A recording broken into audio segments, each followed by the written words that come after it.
who's down in who Newville were making their list, but some didn't know Walmart has the best brands for their gifts. What about toys? Do they have brands kids have been wanting all year? Yep, Barbie, Tony's, and Lego. Gifts that will make them all cheer. Do you mean they have all the brands I adore? They have Nintendo, Nespresso, Apple, and more. What about... So the Who answered questions from friends till they were blue. Each one listened and shouted, from Walmart? Who knew? Shop gifts from top brands for everyone on your list in the Walmart app. Welcome back to another edition of the Disney Dish Podcast with Jim Hill. It's me, Len Testa, and this is our show for the week of Schmurz Day, May 22nd, 2023. On the show today, news, surveys, and listener questions.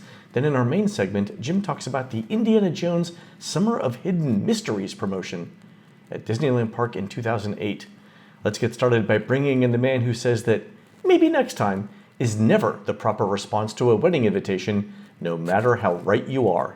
It's Mr. Jim Hill. Jim, how's it going? That's great.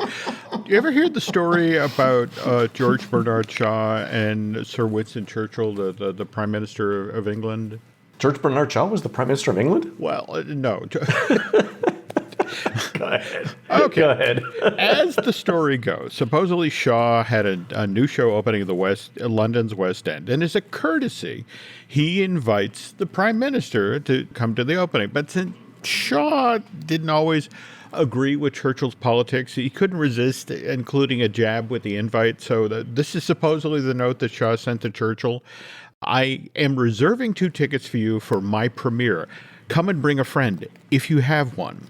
And Winston's response was just as good. He gave as good as he got. And he said, impossible to be present for the first performance. We'll attend the second, if there is one. It's just beautiful. The wit that both of them had, fantastic. Yeah.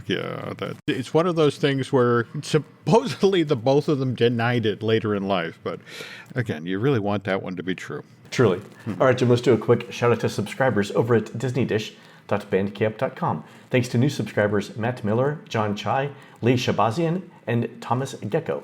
And longtime subscribers Chris and Erica Heisel, Mlet, Angie Muma, and JNC12. Jim, these are the cast members who wanted to add a Haunted Mansion-themed show element outside the ride to explain how to use Genie Plus to new guests. But their first attempt, adding a holographic Grim Reaper character that could only be seen by some guests, was, in retrospect, not the best idea, but the additional defibrillator training everyone got will come in handy again one day. True story. You see the Grim Reaper, right? Yeah, well, and speaking of which, you did see... No, Grandpa, I don't. Go ahead. Well, did you see during the King Charles coronation stuff that it turns out that there were a number of people who watching the live broadcast, it's the Grim Reaper just came through, and evidently, no, it was some sort of assistant during the coronation who handled some of the churchier aspects. But so he would blend into the background. He literally wore a black robe with a cowl. Oh, jeez. And again, for a lot of people at home, it's like, well, okay. This explains a lot of things. It explains a lot of things. So. Man, the British monarchy is just weird. Oh, yeah. Okay. All right, folks, let's do the news. The Disney Dish News is brought to you by Storybook Destinations, trusted travel partner of the Disney Dish Podcast. For a worry-free travel experience every time, book online at StorybookDestinations.com. All right, Jim, Disney's announced 2 new ticket discounts this week. A 4-park Magic ticket, which costs $99 per day, and does not require park reservations. And that's valid for admission starting June 1st and going through the end of September. Wow. Which is interesting. So $99 per day doesn't require park reservations summer of 2023. Also, there's a Florida resident deal where tickets begin at $58 per day, valid now through, again, the end of September. I have questions. Didn't they... We're throwing all of the heavy things off of the ship, Jim, in order to lighten it. Wow. I would have thought Tron Light Cycle Run would at least have bought them some interest. Something. Yeah. Something. Oh, my God. The 4-park Magic ticket is kind of interesting because it runs all summer, and that price is like a 20% discount, for some days. The thing that surprises me is a little bit is this. It extends from June, the beginning of June, through the end of September. And the beginning of June is typically one of those time periods where everyone's just out of school and everyone heads to Walt Disney World for their big summer vacation. The first couple of weeks of June are traditionally busy no matter what year we look at. Now we know that the middle part of summer has been getting less and less crowded over the years, pandemic stuff aside, when all of that is just wonky. But like before the pandemic, we had noticed year over year that summer attendance was kind of soft in Walt Disney World. And this is understandable to anyone who's ever been either to the surface of the sun or to Central Florida in July. Same thing, right? But to see this running all of summer through the end of September, which includes Labor Day, again, not a traditionally busy time. Yeah, that's please come to our parks. Let's also remember, given the layoffs we've seen in the tech sector and that drumbeat, are we going to have a recession? I mean, there are a lot of people being cautious about how they spend. But boy. Yeah, but that's a good ticket deal. If you were thinking about a Disney World trip, but you put it off, I mean, that's a good deal on tickets. All right, Jim, and I mentioned this next thing because we've got a couple of listener questions about it. Disney's after-hours events at Hollywood Studios have sold out for this week, and that makes 14 consecutive sold-out events this year, going all the way back to the first event on January 4th. And Jim, the question that listeners have is this: will there be after-hours events for July and the rest of the summer, since they've not been announced yet? And Jim, based on what we just said, and the fact that these are selling out, I think it's going to be really hard for Disney not to keep doing these, given that they sell out and the extra revenue is nice to have, right? Plus, you got to think that a lot of people are going to want to tour the parks at night in July rather than during the day. Oh, God, yeah. And then to factor in what you've been saying about Rise of the Resistance, how long it's down during the day, typically. Oh, I have a whole. I'm researching an entire thing about downtime at Disney. I will as soon as I get a confirmation from some sources, I will update you on this. But there are implications to that we haven't talked about that are super interesting. Yeah. Okay. Yeah. Can't wait for that story. Jim, in other park news, I was moderately surprised last week to see that Victoria and Albert's didn't get a Michelin star, and I was actually at the restaurant during the Michelin ceremony. I wore an ascot, true, but not a monocle. Okay, well. So the first question is why? Why not, right? Why didn't they get a star? I think we all know that V&A has good food, and Michelin knows it too. That's why they're actually mentioned in the guide. So the question is, why didn't they get a star? And the people that I'm talking to have come up with a couple of ideas. The main ones are around timing. So the restaurant's only been reopened for 9 months. And they have a new chef, and the new chef has only been in place for 9 months. So the most likely scenario is that wasn't enough time for Michelin to do enough reviews to be comfortable with the restaurant and the new chef. So typically, Michelin does 2 or 3 reviews for an award cycle.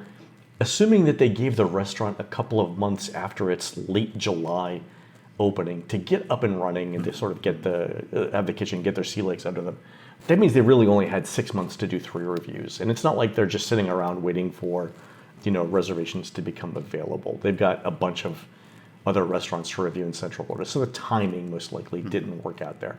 The other thing is that they just might want to see the restaurant open longer with a new chef before awarding stars. 9 months is kind of not a lot of time. No, that definitely makes sense. The other thing that it could be is if you look at like value for money, which is one of the 4 categories that Michelin rates restaurants on.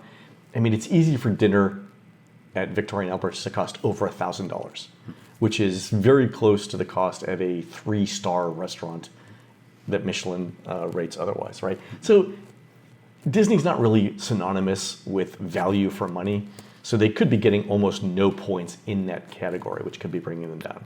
This just reminds me of the Bandcamp exclusive we posted recently, our attempt to walk around the left side of Seven Seas Lagoon. And we're actually going to talk about that. We have a listener question on it when we come up. Cool. So it's a good segue. But but first, go ahead. I want to know. I just remember us standing outside of Victoria and Albert, and you talking about that very same issue, that what it cost to go to Victoria and Albert. The notion of it's still wonderful, but is it a value? Yeah. it's priced like a Michelin 3-star restaurant. So they really need to get those stars to justify those costs for a lot of things, especially if there are other restaurants nearby that actually have stars that cost less. Yeah. All right, Jim, let's do surveys real quick. Okay. On last week's show, we mentioned that Disney's bringing back the dining plan for 2024. And listener Kate Giasante got an Epcot survey recently that focused on dining. And it included some updated options to questions that we've seen before, but I want to get everyone's thoughts, and especially your thoughts, on what Disney might do with this information. So one of the questions, again, we've seen this before, is why did you not buy any food or beverages from a table service restaurant for your primary breakfast during your visit on the specific day she was there, right?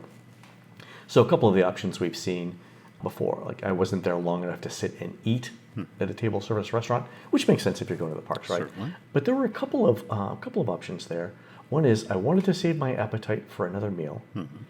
It didn't fit into my budget. It takes too long to eat in a table service restaurant, and the total cost of food and beverages is too high. And there was an identical question like this for lunch, where Kate ate at a quick service restaurant. So what do you think Disney's doing with that vis-a-vis the dining plan, right? Well, I can't help but think what we just talked about on the last episode of Disney Dish when you offered the touring plan for Animal Kingdom and stressed the importance of getting into the park early and getting all the way back and doing Pandora. So, you could do Flight of Passage and Navi River adventure. With that sort of idea drummed into people's heads about how to make the best use of your time during your Walt Disney World vacation, Disney faces a real challenge here about convincing people to come into our restaurant early in the day, sit down, have a breakfast. It's like, no, I could, the amount of time I would spend sitting here, I can get in 5 attractions before the crowds get into the park. Exactly, Yeah. Yeah, I mean, especially in the morning, it's just not a great use. But it's funny you mentioned that because I got an email from a listener who said, when we were talking about the Animal Kingdom touring plan, we don't normally show up to the park until 10 a.m. Could you do a version of the touring plan that starts at 10 a.m.? Yep. And I got to think, Jim, if you're showing up at 10 a.m., you are probably not sitting down for a 2-hour meal during the day in the Animal Kingdom. No. Because the park's not open that long, right? So that could be another thing. The fact that most guests don't arrive at a park for opening, combined with shorter hours for things like the Animal Kingdom, means you can't fit a longer meal. Yeah. Yeah.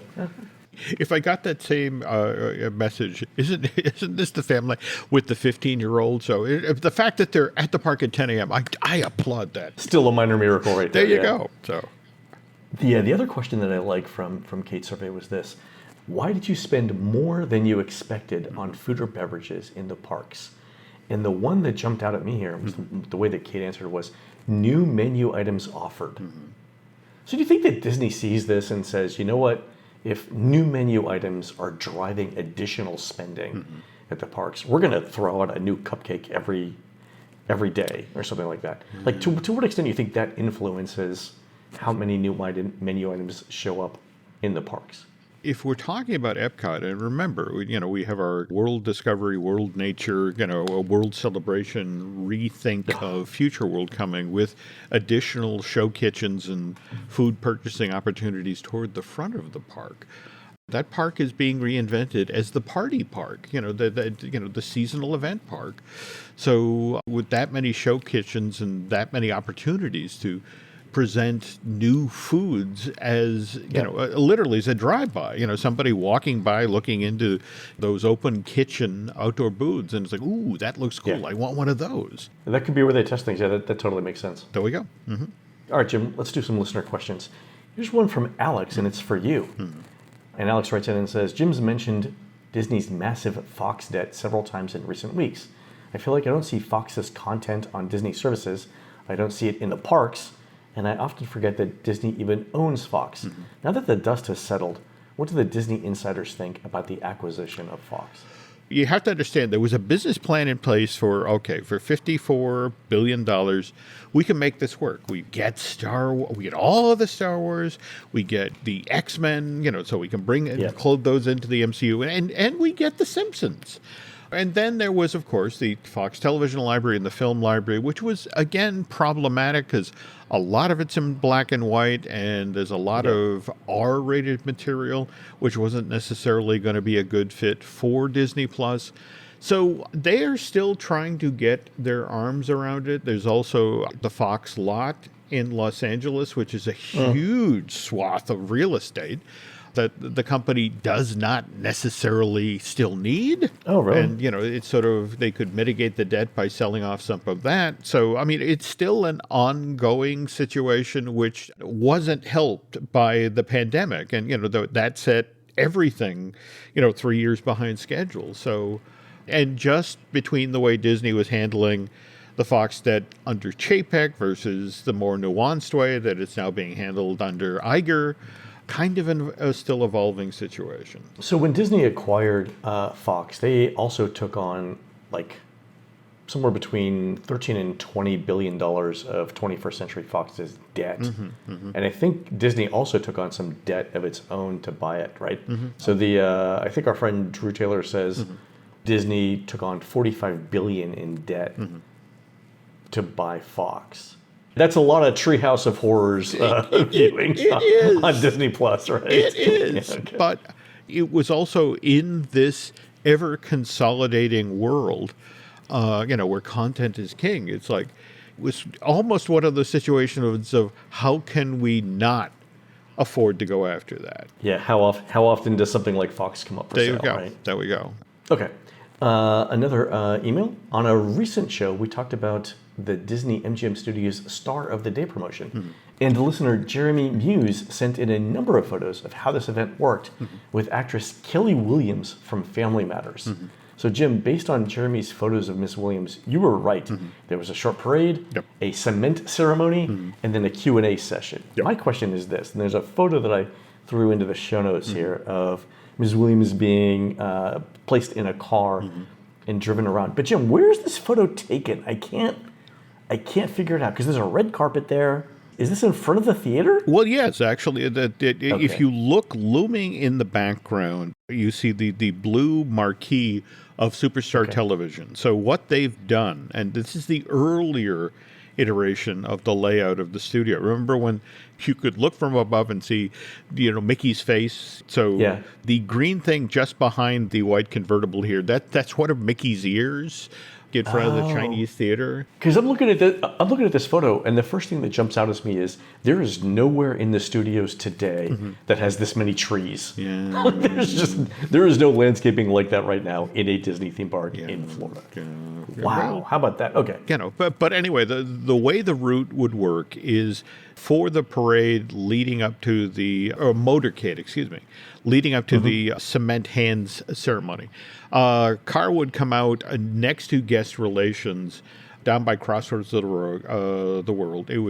Car would come up Hollywood Boulevard and, waving to the folks en route. It would then, as you see, drive around the planter thing in the center of the plaza in front of the Chinese theater. On the left-hand side, the celebrity would get out, walk the red carpet, stand in front of a square form filled with cement that'd be on a table so they could stand upright and press their hands into the cement that way. Stand there long enough to take photos. Depending on how they did it, most of the times they started off with the Q&A over at the Theater of the Stars before they did the motorcade. However, evidently in later years they found it made more sense. A crowd would gather for the handprint ceremonies. And it was just relatively easy then to just drive the celebrity over to the Hollywood Theater and the crowd would follow. And then, you'd have this theater full of people who were there to ask, questions of the celebrity. I mean, again, they mutated it over the years, as they observed what people would do when. That totally makes sense. So other than the complete proliferation of trees in the 1990s, Jim, the other thing I got out of this photo that Jeremy sent in was pleated pants were a thing back in the 90s. And I always forget that. Yeah, all right. Anyway, all right, Jim. So on a recent Bandcamp exclusive episode, you and I walked along the Magic Kingdom Resort Loop. You had mentioned this earlier in the show. And we also talked about the closure of the walkway between the Shades of Green Resort and Disney's Polynesian Resort. And Jim, we apparently wandered into a really big hornet's nest there with several listeners writing in to ask for help. So here's the issue. Until recently, military families staying at Shades of Green could walk across the 2-lane road, Floridian Way, which turns into World Drive, and either walk to the Magic Kingdom or to the TTC to catch a monorail to Epcot, right? But that walking path, as you and I pointed out, closed permanently in the last few weeks. So along with the Polynesian DVC construction, Disney's widening that part of Floridian Way from 2 lanes to a 4-lane divided highway. And because they don't want pedestrians crossing that 4-lane divided highway for safety reasons, there's not going to be a crosswalk anymore there. So listener Anna Seekins wrote in to explain how this affects families staying at Shades of Green. And she says, as a military family that frequently stays at Shades of Green, my family is incredibly disappointed by this news. We use that walkway several times each trip, either to go and use Disney transportation at the Magic Kingdom or to eat a meal or a snack at the Polynesian. Having the walkway eliminated will add considerable inconvenience to future vacations. And this is particularly true for families with disabled veterans and those with small children and strollers who have difficulty with buses and like having a non-bus option. And it goes on to say, I've been dissatisfied with the responses to the situation, both by Shades of Green and Disney. It seems as though some compromise could be reached. Disney could agree to build a bridge over the new wider road, and Shades of Green could share the expense, or Disney could allow Shades of Green guests to have free parking at the theme parks. So I went back and researched this, Jim, and it turns out that Shades of Green has added more buses to the TTC, which is sort of a compromise. My guess here is that a pedestrian bridge is huge and complicated and will take up a lot of space on the other side of the road, which may not exist to begin with. And a pedestrian bridge, because think about it, like trucks would have to be able to go under the pedestrian bridge, and a pedestrian bridge might not be the visual element that Disney wants guests to see from its expensive deluxe resorts. Also, I noted that as part of this widening of the road, Disney is apparently going to remove the traffic light that's currently at the Grand Floridian right now. Because my first thing was like, well, why don't we just put a crosswalk in at the Grand Floridian? There's already a stoplight there. We'll just go do that. But it turns out, Jim, they're going to remove that stoplight and turn it into like a roundabout, which I had not known before. Wow. So I get that, right? That's the stoplight creates congestion. The roundabouts will alleviate congestion. I get why they want to widen the road. I totally understand that. On the other hand, it doesn't seem like there was a whole lot of consideration for the Shades of Green guests that were going to be affected by this. I mean, not for nothing, but Disney did build pedestrian bridges for Disney Springs resort guests. They did. But here's a key issue, Len, that you haven't discussed yet. Only service members are allowed to stay at Shades of Green.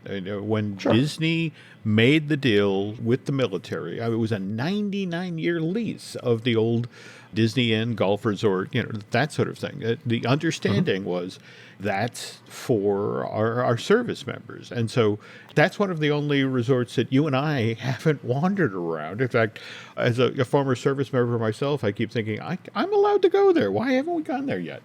So the issue of building a pedestrian bridge is, don't get me wrong, it would be lovely that if service members could get over this now 4-lane highway. But then you have to deal with the issue of the guests at the Poly and the brand new Poly DVC right next door who could also use this bridge to walk over to Shades of Green only to be told, I'm sorry, you're not a service member, turn around and go back. Oh, I didn't think of that. Good point. Yeah, usually when I think of the military, I think of people trying to get out, not people trying to get in. We don't have that many reports of people going AWOL from Shades of Green, though. That's true. Yeah, all right, good point. I mean, I do like one of the ideas that Anna proposes, which is for Disney and Shades of Green to work out some sort of free parking at the theme parks. I like this idea as well.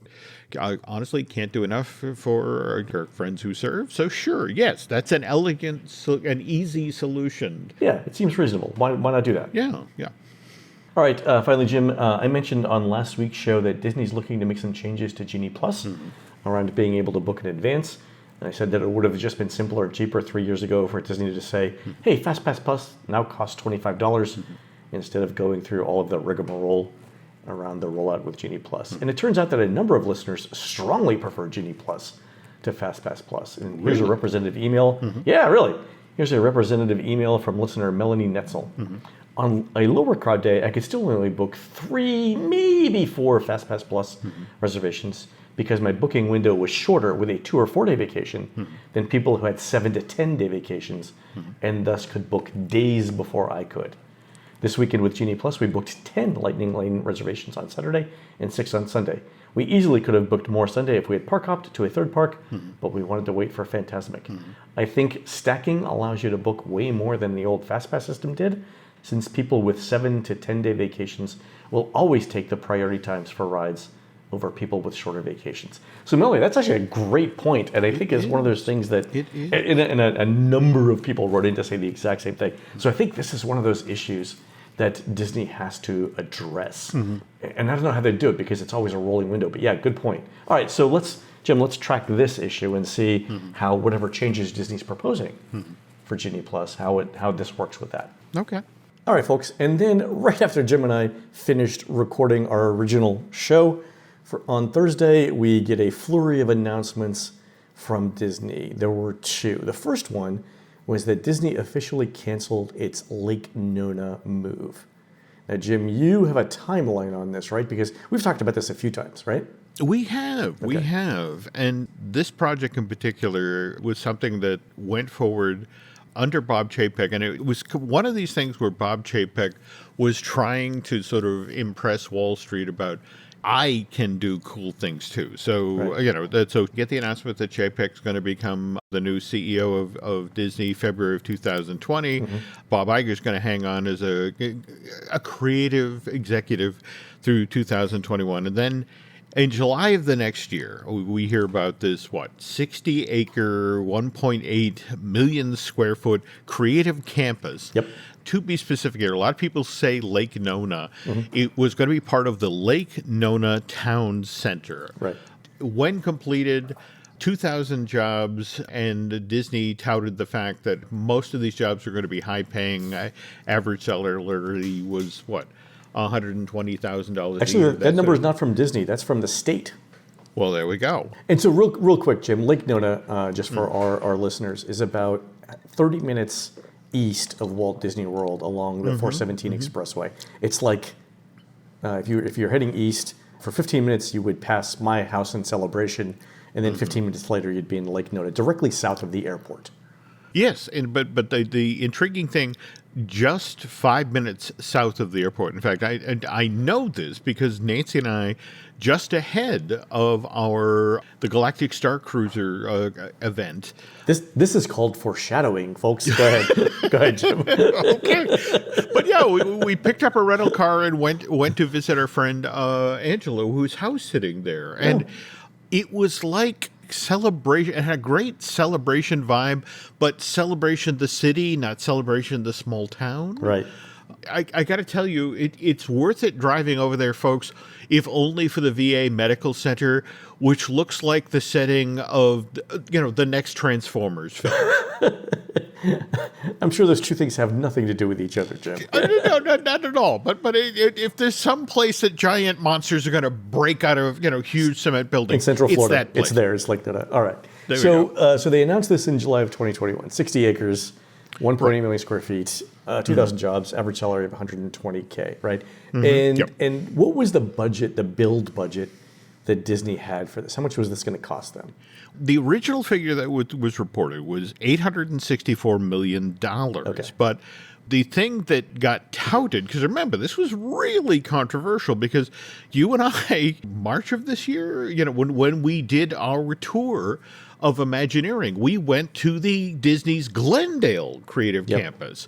Which occupied, what used to be the old The airport there. Right. It's blocks and blocks and blocks and blocks of buildings. It's a lot of space. That's it, exactly. Yeah. But Disney built there with an understanding that it got all sorts of tax breaks from the city of Glendale, likewise the state of California, and that was ultimately what this was really all about. And this is what how Bob Chapek was sort of touting himself to Wall Street. It's like, well, look, we're going to spend $864 million to build this thing.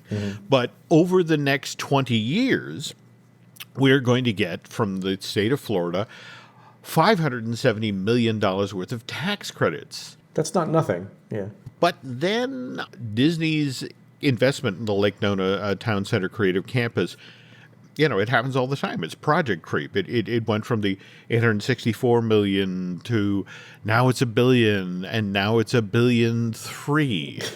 Yeah, that seems to be the way every Disney project works. There's the number that they announce with in the press release, and then there's the number that they deliver. That's it, exactly. But again, phase one was supposed to open next year, 2024, and to have people on the ground to be supervising construction and getting ready to load in various divisions. And remember, Imagineering was supposed to actually relocate. Its headquarters was going to shift from Glendale to the Lake Nona Town Center. Right. So just today, in fact, the New York Times reported that 200 employees had already relocated for this thing. And Disney said they're going to move them back, right? Or they're going to work with them to move them back. Well, yeah, but that's the thing. Speaking of moving it back, June 16th of last year, we learned that the timeline for folks to actually move to Florida so they could then begin working at the Lake Nona Town Center had shifted to 2026. And I remember when we were talking about this, we said that was an exceptionally bad sign for the project. But behind the scenes, you and I were hearing the same thing, that basically no one wanted to move. Yeah. And there was a genuine fear within Imagineering that so much talent, it's understandable. It's like, you own a home in California, or you live near your aging parents, or you have young kids who are in school that you don't want to uproot and take to Florida. So there was resistance. Yeah, and that's why I think we only saw 200 people out of 2,000 move in the first year. Yeah. But again, yes, we were hearing things, and then, of course, in November 21st of last year, we heard a big thing. Yeah. That Bob Chapek was now out as Disney CEO, and Bob Iger was reinstated. And that's when the show the following week we had said this does not bode well for Lake Nona, and I think we called it dead then. Yeah. Glenn and I said that, but if we now move to January 2023, we have Disney talking about Lake Nona as it's still a going concern. In fact, this is the quote coming out of the company, that while a growing number of our employees who ultimately will work at the campus have already made the move to Central Florida, we also want to continue to provide flexibility for those relocating, especially given the anticipated completion date of this campus is now in 2026. Therefore, where possible, we are aligning the relocation period with the campus completion. So we're hearing just 4 months ago, that this is still going on. Yeah, I mean, this is basically saying, look, Cornelius and I are still going to get married at some point, but we're going to put off the wedding to some unspecified date. Oh, well, there you go. Okay. Okay. So here we are with yesterday's announcement, and actually, it's Cornelius and I still plan on getting married at some unspecified date, but we're putting off the wedding for now. By the way, thank you to everyone who's already sent gifts. Yes, that's more appropriate. All right, go ahead. And then yesterday. Yeah, and remember, this comes on the heels of the earnings call last week, where Bob Iger flat out states, we are looking to invest $17 billion in Florida. We are looking to create 13,000 jobs. 13,000 jobs over the 10-year period, yeah. Yeah. Look, I think this project was dead regardless of what happened. I don't think Disney was ever going to get 2,000 Imagineers to move. But I think two things. One, you are absolutely right that getting young Imagineers who have recently bought a home in California to trade their 2.5% mortgage for a 7% mortgage, right? Was going to be problematic no matter what. I mean, the cast members or Imagineers who had equity, maybe you could convince them that the lower cost of real estate in Florida was worthwhile, right? But for the young Imagineers, right, who had just bought a house, they were going to lose many hundreds of dollars a month in real money by changing mortgages, right? And that was always going to be a difficult conversation with them. The second thing is, to your point, family was a huge issue, right? It was, if you've grown up in California, your family's in California, moving 2,500 miles away was going to be a tough sell for Disney no matter what. But the third thing, Jim, was we heard from a number of people in the company who said, look, I don't want to move to Florida because of Florida's politics. And I think Disney was never going to move forward with this, but I think this is a political, they used this announcement to help their larger battle, and I'll leave it at that. Yeah, I do not think you are wrong here. Yeah. And having just driven through the Lake Nona Town Center, both coming and going from where Angela was staying, we actually drove by the site of where the Disney project, this 60-acre complex was supposed to be built. And I waved to the cows, Len. Yeah, exactly, yeah. There was no site prep going on. It's tough to be directly south of the airport, for one thing. Number two, in a largely a rural area right now, it's tough to relocate there, right? It's tough to do development because everyone's waiting for the infrastructure to be built. And this is the kind of project that would have built that infrastructure, right? Yeah. So yeah, I got to feel bad for the people in Lake Nona. But on the other hand, having actually been there, visited with Angela, gone to the town center, had a lovely meal at the pizza place there, and toured the town center. It's a beautiful place, Yeah. and it would have been a really exciting place to work. And again, a 60-acre, 1.8 million square foot thing. Again, that's significant. Yeah. That thing, for that to fall off the table. So Yeah, it's also tough for for the folks in Central Florida. The businesses in Central Florida. Again, if it would have happened, 2,000 jobs at $120K a year is a lot of automobiles to sell, right? So just think of how much business car dealerships are losing. Not to mention like realtors, landscaping. I mean, just all kinds of home furnishings, all kinds of stuff that would have had to happen. The ripple effect toward what you were just saying, the fact that we had Iger just last week laying it on the table. Does the governor want us to be doing business in Florida? Yeah. Again, I mean, Disney's using this the way that I expected them to use it, right? They will use every tool at their disposal to win this particular battle. So okay. So the other thing, Jim, and God, that thing that felt like the gut punch yesterday was Disney announced that the Galactic Star cruiser will close for good after its September 28th, 2023 voyage. And Jim, you and I just did the Star Cruiser at the end of the month. And this was really a surprise. So this is the point where I got calls from hedge funds, saying, "What's going on here?" which was really, really interesting. First of all, I don't know how they got my number, but whatever. Okay, yeah. Okay.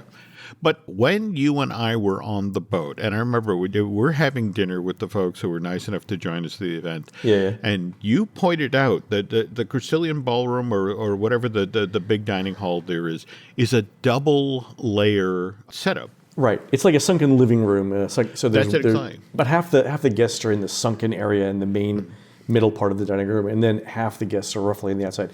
Jim, when you and I were there, the entire outside perimeter was completely unoccupied, and there were empty tables even on the inside. And again, Len pointed out, for example, when we'd be up in the atrium for the big events on both evenings, you were pointing out how compared to when you went on the very first cruise and it was body to body, where we had wonderful clear sight lines for when that part was nice. Yeah. The other thing that struck me, because I was thinking about this yesterday, is remember when we were doing bridge training. And then we were later on the bridge trying to defend the ship from the First Order. And if you remember correctly, there weren't enough people on the bridge to staff every defense station on the ship. So there weren't enough people to staff the shields, for example. And the interesting thing to me was, going back and thinking about this was, it was never really explained to us in the story how the ship survived when no one was staffing the shields. Like, how did we get through that fight? And I think that's part of the problem, right?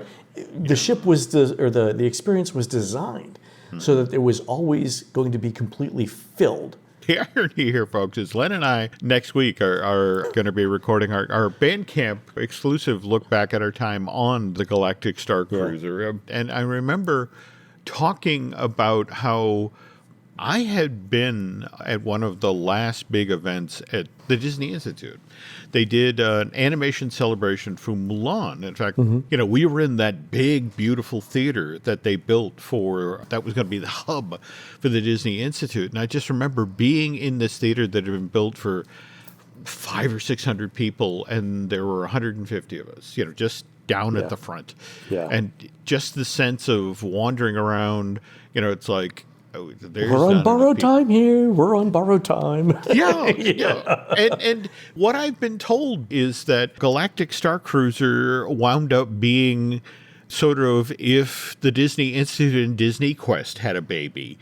That, again, the whole notion of there were times of year when the Galactic Star Cruiser was booked solid. The place was full. It was operating the way it was supposed to. But that ultimately became the issue. It just between the price point and the fact that you had 100 hotel rooms that you had to fill at $5,000 to $6,000 a pop for this to work. Yeah, that became problematic, and that was really the issue, right?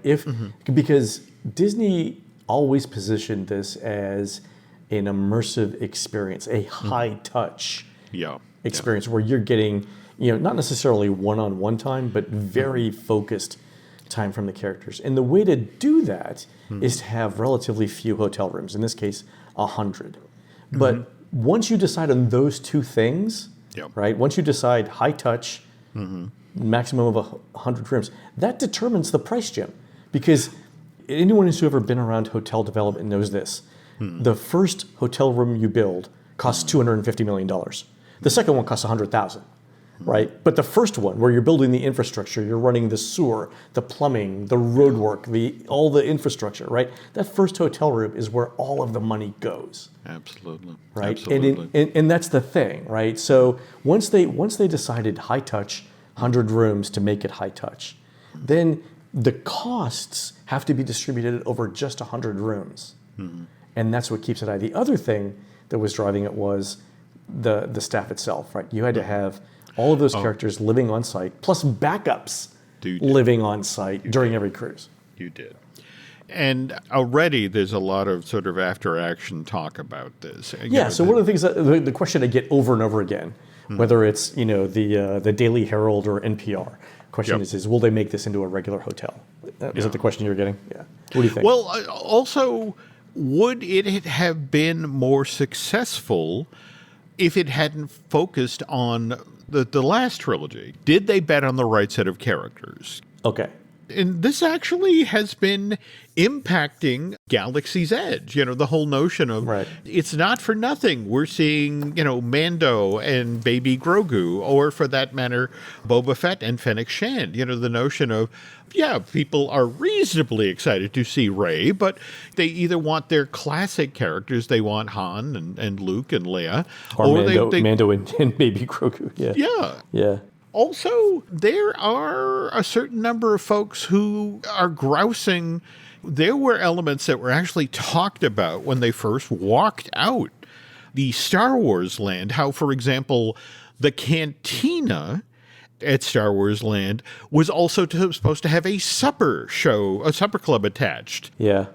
And then that got moved over to the Star Cruiser. And likewise, you and I have stood in the square where they built the area above us for the stunt show, which didn't get installed in Star Wars Land, but is the finale of the show on the Galactic Star Cruiser. How, they were... Not only did we stand there, Jim, but we stood there with an Imagineer who helped craft that entertainment. It's like, this is what it was supposed to be like, right? So it's not just us making stuff up. Yeah. So the fact that stuff got clawed back to be in the high touch $5,000 to $6,000, per cruise Star Wars hotel experience, that's kind of a sore point. Yeah, I mean that's the thing that hurts, right? So we've heard that the cost to build the hotel infrastructure could be as high as $250 million. But the development cost for the entire concept of the Star Cruiser could be approaching $1 billion. Oh yeah, good. I mean, seriously, if you think about the amount of playtesting that had to be done. Yeah, and think about all of the people within the Disney company who are even tangentially related to the concept of Star Wars, whether it's product development, toys. Okay. Right? All those people wanted a say in it, or they wanted to be in meetings, right? That's how you get to $1 billion. Also, and again, we heard that from somebody who absolutely should know what that number is. There you go. The other thing is that they were going to roll this out, right? Anaheim and Paris. Oh, God, yeah. This was Bob Chapek's dream. In fact, remember, he's the one who stood on stage at the D23 Expo in the park presentation and talked this up. And he was so excited because this was the next big thing for Disney. People have always talked about, what if I could stay overnight in the theme parks? What if I could, hang out with the characters? And this was that. Yeah. Let's just pause here for a second, though. From a damage control position, think about when this was announced. Over in Cannes, pretty much in the same window of time, you have Kathleen Kennedy and Bob Iger at the premiere of Indiana Jones and the Dial of Destiny, which relatively well received, a 5-minute long standing ovation at the end. So the notion was that you took something that really should have been a black eye for the folks at Lucasfilm and Disney, and you mitigated it by look at how people are embracing the new Indiana Jones film, which, by the way, will be in theaters at the end of next month. So the timing of this announcement, Len, was deliberate, and more to the point, if you saw the language, they talked about in the release the effect of, it was a bold attempt, and, that sadly it did not, succeed the way we hoped, which is why the final cruise will be September 28th. And by the way, please explain to the people why it's September 28th. First thing Laurel said when they told her the announcement and the closing date of September 28th, she's like, "Oh, that's because Disney's fiscal year ends on September 30th, so they're going to take the hit in this fiscal year." And Jim, $250 million in development costs. When Disney builds something like this, the depreciation schedule is at least 20 years and more like 30. Yeah. So that means they have to accelerate the depreciation, I think, into this year, assuming they're not going to do anything else, with it. That's going to be a chunk of depreciation. I don't know how it's all going to work from an accounting perspective, but yeah. Yeah, but that's why the last voyage is September 28th. They don't want to take the hit in fiscal year 2024.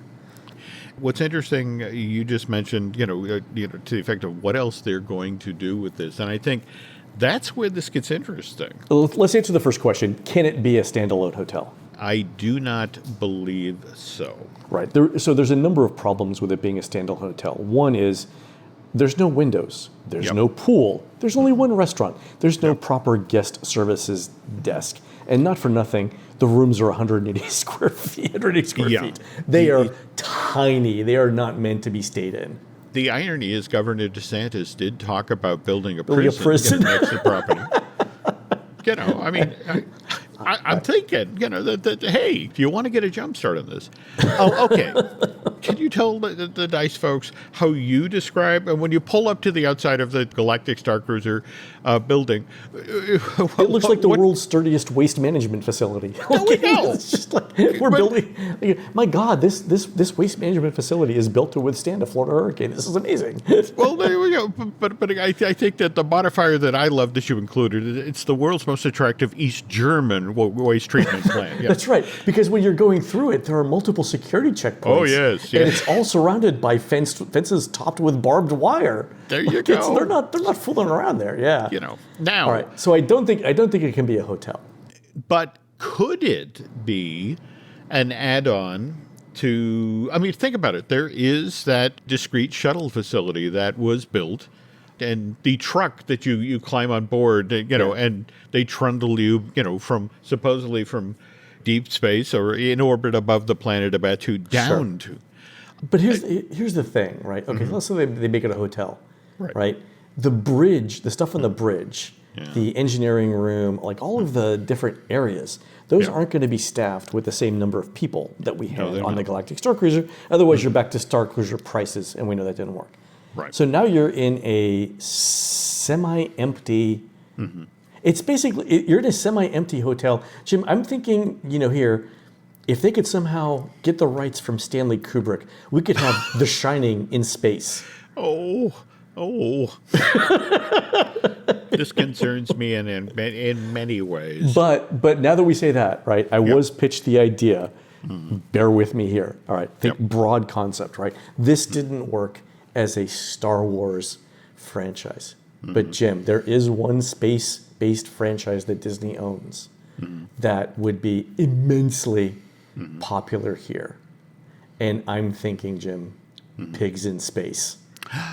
Right. The Muppet Galactic Star Cruiser. This is the first time I'm hearing this. We're going to get off this call. We're ready to treatment for it right now. I'm sorry. I'm channeling my inner Philip J. Fry. Take my money. Shut up and take my money now. Shut up and take my money now. Exactly. Yes. But Pigs in Space, the Star Cruiser. But toward this end, the problem is the very thing you mentioned. The end of the fiscal year, looking to depreciate this as quickly as possible so they can explore other options. There may be, strictly for tax reasons, Len, a reason why this facility has to stand empty for a while. For a while, yeah, I believe it. Yeah. So when they announced this yesterday, one of the things Disney put out there was the effect of, okay, we're pausing bookings. Yeah, pausing reservations. By the way, did you notice they eliminated all the discounts because ironically now the demand is high. People are like, well, I've only got till the end of September to do this. No, that's it exactly. Let me say, Jim, I would go again. I would do it one more time. I would totally do it. There's a part of me that same thing, but it would kind of make me sad. I mean, half the fun. Look, what makes Star Wars Galactic Star Cruiser work is the cast. They are 100%. 100%, yeah. And it kind of breaks my heart that the people who are this crazy dedicated to make this amazing stage space work are going to be out of a job on September 28th. I did this radio interview with a station in Texas earlier today, and one of the things I said was, on my first Star Cruiser experience, I had like a 2-minute one-on-one with Ray, where we talked about my life's journey and how it's important to be a force for good, and I said it that 2 minutes was more valuable to me than 6 months of therapy. Like, I felt good about not kidding. I am not exaggerating. I remember you saying this. I got more out of that than 6 months of therapy. Yeah. And to this day, I carry that with me. And I know it was acting, right? And, somebody was being paid to talk to me. I would also point out that therapists are paid to talk to me. That's fine, right? It's what you get out of it, not the surroundings, right? And that was the thing to me. That cast is so talented. There has to be a use for that talent somewhere in this company. There has to be. So I think they'll all be okay. But man, that was great. Yeah. It was. And I remember, you talking about that interaction with Ray, and you also talking about how seeing the Yoda hologram. I still don't know how they did the Yoda hologram. If any of this equipment ever ends up in Cast Connection, I'm buying it. Yeah. Well, no, absolutely. But I also remember this, Len telling me these two things totally colored my Star Wars Galactic Star Cruiser experience, because he explained, well, the only way I got in the room with Ray and the only way I saw this Yoda, was I completed all these tasks. So I'm this ridiculous sweaty bastard over, I remember, in Blackfire Outpost, because it's like, it's come on, 90 degrees. We're wearing a robe, running around. That's it exactly, and it's like, it's like, come on, we got to do another task, and I got to get in that room, so. It combined all of the joy of child labor, pre-industrial revolution with high tech and Star Wars. Yeah, I'm gonna miss it though. And you got to give Disney credit. It didn't work out. They swung for the fences. You got to give them credit for it. But the other thing, in fact, I forget who it was on their Twitter feed today that was pointing this out. It's like, there are people, this will have a chilling effect on, these sorts of high touch, interactive experiences. It's like, wait a minute, now, Meow Wolf. Yeah, Meow Wolf, exactly. Sleep No More. I mean, that these things succeeded. These things kept going because they had a reasonable a price point. In our conversations with the folks who went with us on that cruise, they said two things. They enjoyed it immensely, but then when asked, would you do it again? And they had that two-tier response to the effect of, it would have to be at a lower price point, and there'd have to be another storyline. Yeah, and those are the two things. Yeah, I totally get it on it. Yeah. It's sad to see it happen. But, yeah, I agree. But I'm glad we did it. I treasure the memories. Honestly, I do. Like I don't think about the money. I think about what we got out of it, and I'm totally happy for it. Totally. So, all right, folks, that's the end of our real quick update. We'll go on with the rest of the show now. All right, folks, we're going to take a quick commercial break. When we come back, Jim tells us about the Indiana Jones Summer of Hidden Mysteries promotion at Disneyland Park in 2008. We'll be right back. Okay, quick question. How many of you have actually gone through the effort to cancel a subscription recently? And if so, may I ask, did you pack a lunch first? Because based on my own personal experience, this can be a very time-consuming activity. You typically wind up spending hours on the phone with customer service, listening to hold music that slowly turns your brain to mush, or you can exchange a seemingly endless series of emails with the very same company, trying to get them to shut your account down, only to then essentially be told, since you didn't use the phrase "Mother May I" in your reply, we're now going to bill you for another month of that service you don't actually use. Which I don't know about you folks, but this sort of thing where a company deliberately makes it as difficult as possible to cancel a subscription just drives me crazy. This is why I love Rocket Money. The personal finance app that finds and cancels your unwanted subscriptions, monitors your spending, and helps you lower your bills all in one place. Trust me, folks, you really want to check out Rocket Money. Over 80% of people have subscriptions that they've forgotten about, and chances are you're one of them. And what's great about this personal finance app is, Rocket Money can quickly and easily find your subscriptions for you. And for any you don't want to pay for anymore, just hit cancel, and Rocket Money will cancel them for you. It's that easy. Rocket Money also helps you manage all of your finances in one place and automatically categorizes your expenses, so you can easily track your budget in real time and also get alerted if things look off for some reason. Have to admit, I was kind of shocked to see how many times a week Rocket Money says Nancy and I visit our local Target, which is why I'm beginning to think we should probably get our mail forwarded there. Look, stop throwing your money away. Cancel unwanted subscriptions and manage your expenses the easy way by going to rocketmoney.com/DisneyDish. That's rocketmoney.com/DisneyDish. One more time for you folks who are listening to this podcast in the backseat of your car, rocketmoney.com/DisneyDish. We thank them for sponsoring today's show. The detective said missing kids usually come home. What happens when they don't? Based on a true story. Police looking for John Gacy. We discovered bodies. By the looks of it, they're younger men. The things he did to those kids. He's sick. The system failed these families. Devil in Disguise, John Wayne Gacy. Streaming now, only on Peacock. Do you know how many there are? Up to you to find out. Every story you love. Every invention that moves you. Every idea you wished was yours. All began as nothing. Just a blank page with a blinking cursor, asking a simple question. What do you see? Great ideas start on Mac. Find out more on apple.com/Mac. All right, Jim, last week we talked about the Aladdin's Oasis dinner show, or the meal show at Disneyland, and how it only lasted one summer. But that wasn't the end of it, was it? No. Though before we get started here, I want to give a shout out to Disney Dish listener Gary Fernando. Some amazing photos. Oh, yeah. Some Well, amazing Gary photos. and his family actually made it to Aladdin's Oasis in August of the year the show debuted. That would have been 1993, just a few weeks after this dining experience opened at the park. And he, as Len has mentioned, he sent some amazing photographs of the place when it was packed. And he told the story about his family. There were 10 of them.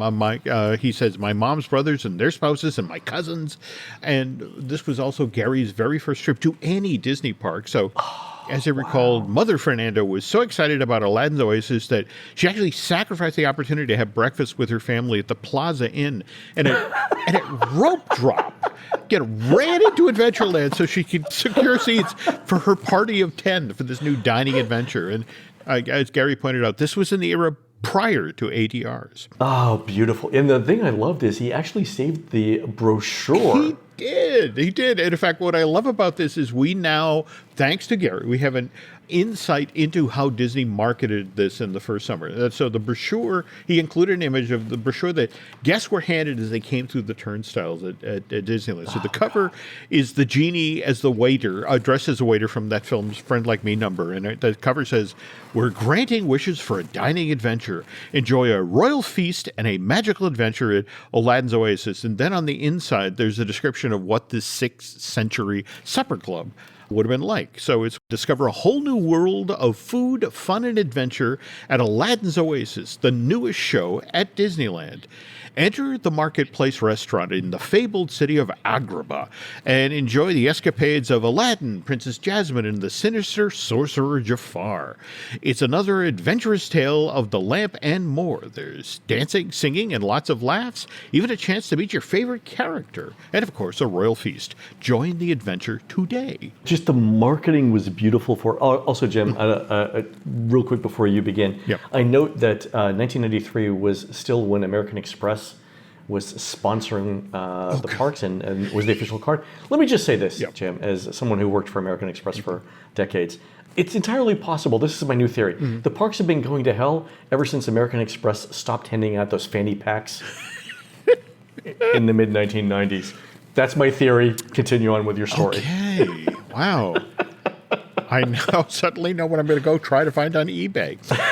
Okay, so as we mentioned in last week's show, Aladdin's Oasis, the dinner adventure, only operated for 14 months. It closed in August of 1994.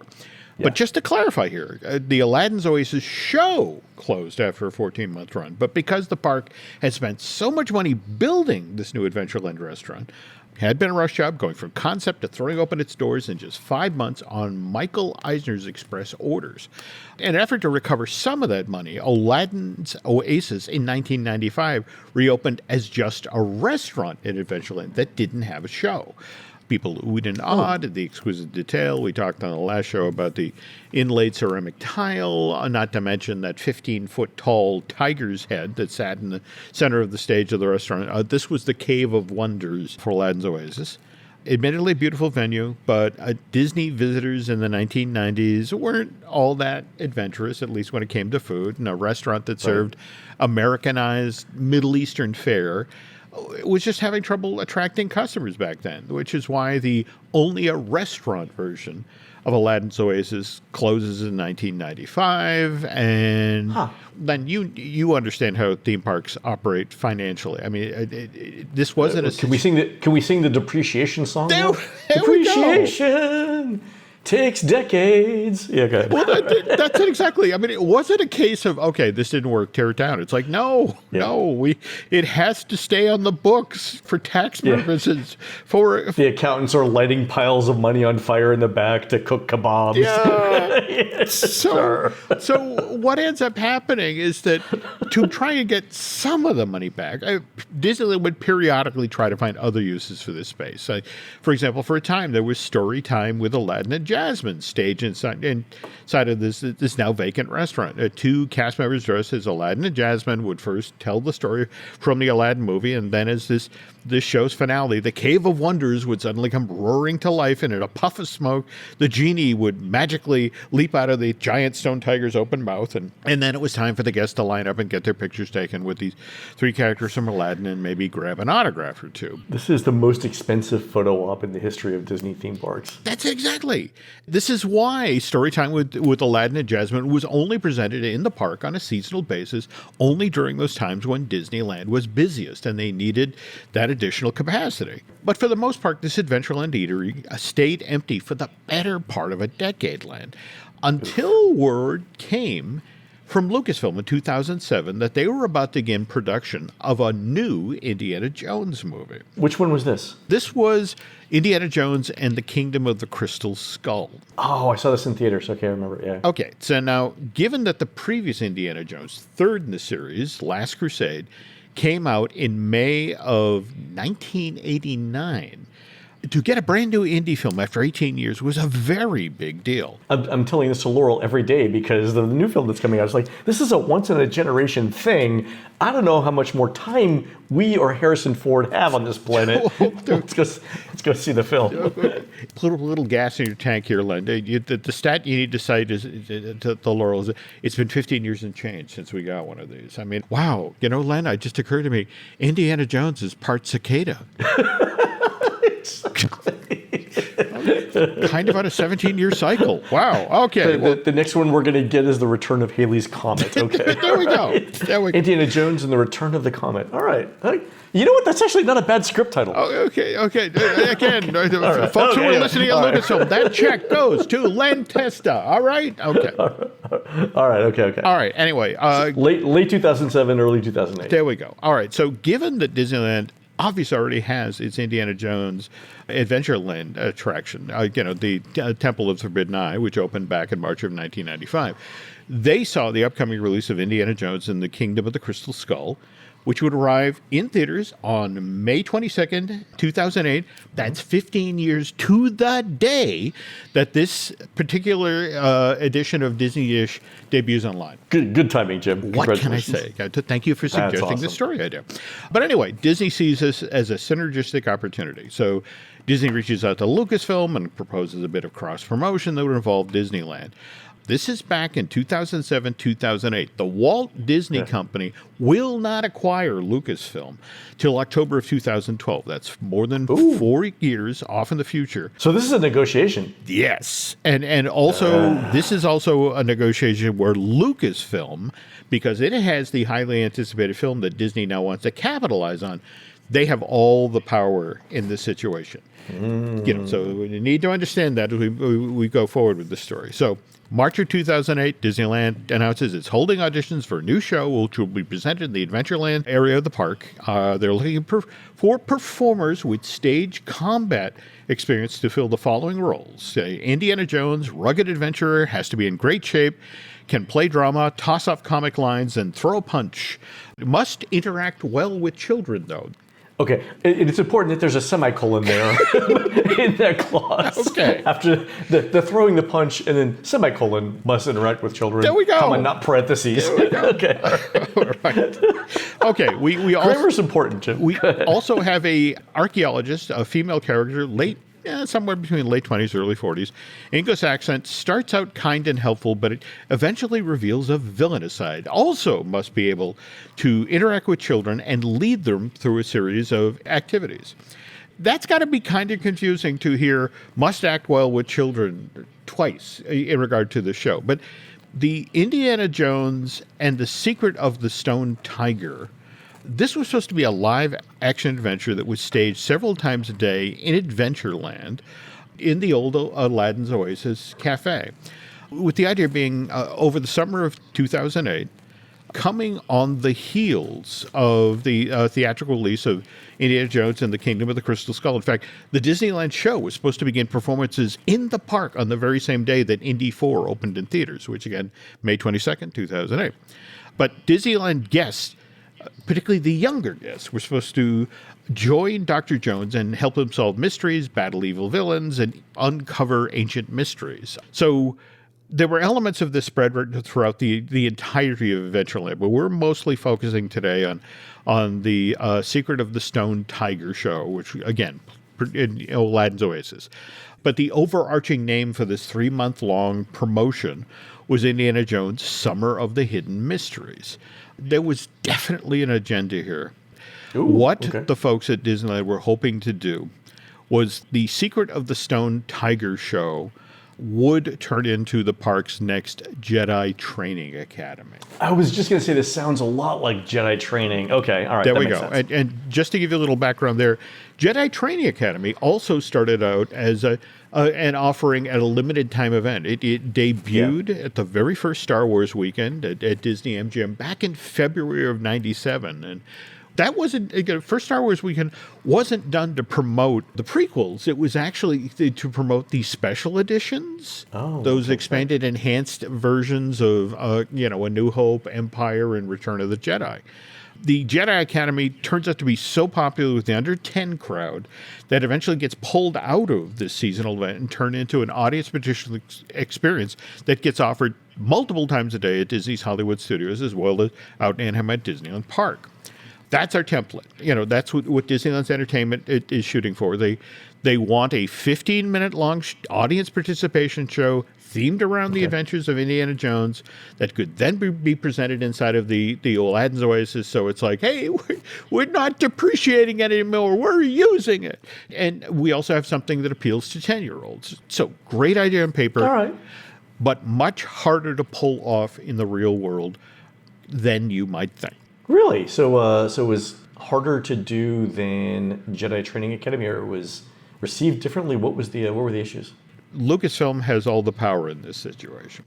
And they have a new film that, the Kingdom of the Crystal Skull, they want to promote. And in that movie, the villain is Irina Spalko. She is a Soviet scientist played by Cate Blanchett. So, to have some sort of continuity between Kingdom of the Crystal Skull, the movie, and The Secret of the Stone Tiger stage stunt show, it was decided that the villain of this kid-friendly audience participation show at Disneyland would also be female. 15-minute long show starts with Dr. Rachel Flannery standing in front of the Cave of Wonders inside of the Aladdin's Oasis restaurant. Only according to Rachel, these long-abandoned ruins are now the Bengalese temple of Sherdil, the tiger god. You know what? Americans aren't great with geography. This is probably okay. Go ahead. Fine. There we go. As Fine. Dr. Flannery explains, Indiana Jones recently rediscovered this temple and has gone inside. And while he's in there, Indy was supposedly searching for the Golden Rod of Shadril, which is this ancient object that is rumored to have great mystical powers. But it's been days since anybody's seen Dr. Jones. Rachel recruits the help of the kids in the audience, and by using various clues scattered around Aladdin's Oasis, they figure out how to reopen the now sealed temple of Shadril. Okay. And it's at this point that Indiana Jones comes stumbling out of the Stone Tiger's mouth, clutching the golden rod of Shadril. Ta-da! Okay, good show so far. All right, okay, I'm with you. So now Indy is thanking the kids in the audience for helping him to get out of the sealed temple. And as he's doing that, he puts down the golden rod of Shadril. So Dr. Flannery now picks it up and seemingly suddenly gets possessed by the demonic spirit of Kartikeya, the Hindu god of war. Oh, so the dinner show turns into The Exorcist. Well, yes, Yeah, okay, yeah. You know what? Let's take this train where it goes. Go ahead. What happens next? Hello, 10-year-olds. Okay, so Indy now realizes Dr. Flannery is holding the golden rod of Shadril and is possessed by Kartikeya, the Hindu god of war. He first tries to wrestle that ancient artifact out of her hands, but Rachel, because she's possessed by the Hindu god of war, is now super powerful. So she punches Indy a few times, and he punches her back. This does not go well with the mothers of Orange County. There's a man beating up a woman in a show at Disneyland. To which the entertainment team at that theme park originally said, well, no, that's Indiana Jones battling with a fellow archaeologist who's possessed by Kartikeyu, the super powerful Hindu god of war, and he's battling with a female character just like he does in Kingdom of the Crystal Skull, which, by the way, just opened at a theater near you, and it doesn't matter. Mothers of Orange County are outraged. They march en masse down to Disneyland's guest relations to lodge their complaints, which is why, Len, just days after Indiana Jones and the Secret of the Stone Tiger show opens at the park, in an interview with the Orange County Register, Disneyland's PR team announces that the Secret of the Stone Tiger show would now be altered. And he's now not going to throw any direct punches at the woman character. He's just going to dodge, at her. And okay, all right, fair. And speaking of dodging, another thing that upset the mothers of Orange County, as well as a significant number of Disneyland guests, was that in the agreement that Disney had cut with Lucasfilm to have the Indiana Jones character appear in that theme park during the Summer of Hidden Mysteries, the cast member playing Indy was not allowed to meet with guests in your typical meet and greet format. Really? Yeah. That's crazy. They didn't want to pay for it, the extra time? Well, it's supposedly part of the problem is Indy is so closely associated with Harrison Ford that the fear was that it would be a likeness issue. I've also heard, to be honest, that this may be part of Harrison Ford's contract. Oh, that no one can portray him in a theme park? Yeah. Oh, I believe that. Yeah. It's different with Johnny Depp because you can apply a bunch of makeup. No, that's it exactly. Yeah, okay. You know what? Okay. Yeah. But anyway, long story short, that meant that no one came away with a photo of or an autograph from their favorite archaeologist, which meant that a lot of little kids walked away from the Indiana Jones and the Secret of the Stone Tiger show in tears.